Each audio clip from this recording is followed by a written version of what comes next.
Good day, Black Knight scholars. It's VidNotes time. Here's the VidNotes apple. Here it goes. I will understand the dictators of the 1930s. Please write down your learning target now. A summary of the dictators. Worldwide depression in the 1930s provided opportunities for the rise of dictators in the Soviet Union, Germany, Italy, and Japan. Why dictators? The Depression after World War I led to unstable political conditions. That's right, the Great Depression leads to a fall of stability. Western democracies are not in a good shape. The Soviet Union. Let's do some map work. Please write an S in the Soviet Union on your map of Europe and parts of Asia. Lenin, then Stalin. A communist dictatorship was created by Vladimir Lenin, here he is, and continued by Joseph Stalin in the Soviet Union. Lenin, then Stalin. Stalin's policies. Let's talk about what he wanted to do in the Soviet Union, his plan. Number one, 5-year plans. He wanted to change the focus of the Soviet economy from a farming economy to an industrial economy with industry and factories as the focus. Number two, state industrialization, where the government controls the expansion of industry so it can compete with other countries. And there is a propaganda poster of Joseph Stalin. He has a big wrench. He has, looks like an oil rig with industry and factories in the background. Stalin wants this for his government. Number three, collectivization of farms. Collectivization. What does that mean? Well, the government now controlled all farmland in the Soviet Union under Stalin and forced all farmers to share their land. There was no more private property for farmers. The peasants had to share. Number four, the Great Purge. Purge meaning to clean out. And Stalin used secret police to arrest all critics of his government. He sent these critics to prison labor camps. And here are some of the prisoners who were normal people who just criticized the government and then were thrown out of their houses. They were cleaned out of society. Let's move to Japan. Let's write a J in Japan on your map. Write a J now. Japan after World War I. Japan became a world power after World War I and practiced imperialism in Asia. Yes, there's that I word again. Remember the Europeans practicing imperialism across the continent of Africa? Well, let's fast forward to the early 1900s, and you have Japan doing the same in Asia. Japan's two leaders. The name of the emperor was Hirohito. Here he is. Who was he? He was treated like a god by the Japanese people. Here is Hideki Tojo. Who was he? He was the military general. He planned the Pearl Harbor attack in the US. Japan's policies. What were their plans?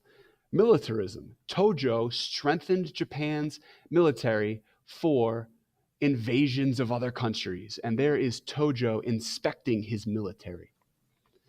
Number two, the industrialization of Japan. Like the Soviet Union, Japan built more factories, which leads to the need for more raw materials. More factories means more raw materials to feed those factories, coal, iron, ore. Invasions. Tojo's army invades Korea, there it is, Manchuria, there it is in orange, and China to get more raw materials for those factories. Please label Japan, Korea, Manchuria, and China now on your map. Do it. Italy, let's move to Italy. Let's write an I on Italy on your map of Europe, Asia, and here's Africa. In Italy, a fascist dictatorship was created by Benito Mussolini, and there he is. Let's define this F word, fascism. Fascism is a form of government ruled by a dictator that uses radical nationalism and a strong military. Fascism also did not have checks and balances. There was one dictator who did not really have to listen to anyone. And there was no free speech in a fascist government. No, no, no. Also in Italy, Mussolini wanted to restore, meaning bring back, the glory of ancient Rome's military. And here is a picture of Rome's military. Why was the ancient Roman times so glorious? Well, the Roman Empire had dominated the world. This is the year 117. Look at all of the land that the Roman Empire had conquered. Mussolini wants to bring that type of mindset back. Let's dominate. Mussolini's army invaded Ethiopia in Africa. And here is Ethiopia in Eastern Africa. And here is a picture of Mussolini that was posted in Ethiopia when the Italian army invaded. And you see some Ethiopian citizens looking at it. Let's find and label Ethiopia on your map of Africa. Here it is. Let's go to Germany. Write a G in Germany on your map now. Here it is, just north of Italy, east of France.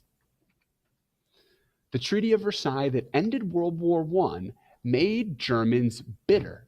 It led to the rise of the Nazis in the 1930s.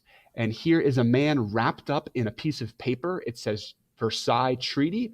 And coming out of that piece of paper is a man who has a hat that says Hitler Party. And it looks an awful lot like the German Nazi dictator.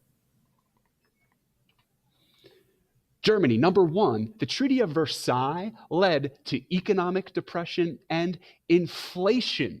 Inflation is an economic term. It means buying less with the same amount of money. And $20 at one point in time could get you all this food.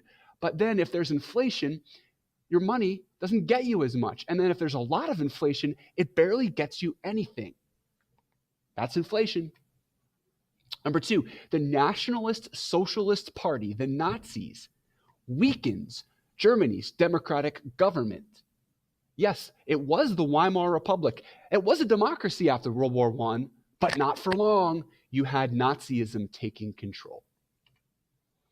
Number three, Hitler and the Nazis invaded nearby countries of Austria, there it is to the south, and Czechoslovakia, there it is, before World War II. That's right, Germany and the Nazis want to build an empire. We have but one research question remaining. Please think of a question you'd like to write based on the information and write it now. This is Mr. Deegan signing off.